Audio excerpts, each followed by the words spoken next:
سلام بچه ها، خوب هستین؟ چطورین؟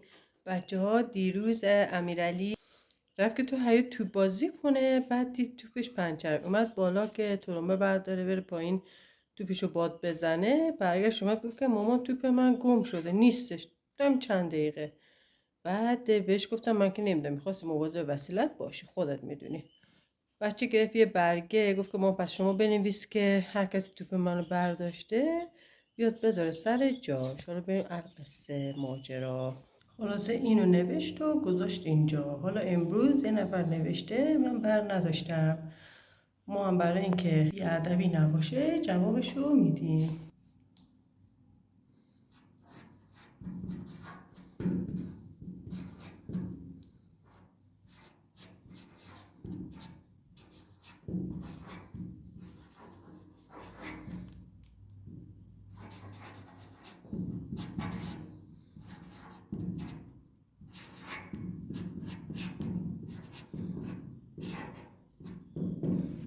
اینم جوابش. آفرین به تو که بچه خوبی هستی. منظورم بچه بیادب بود.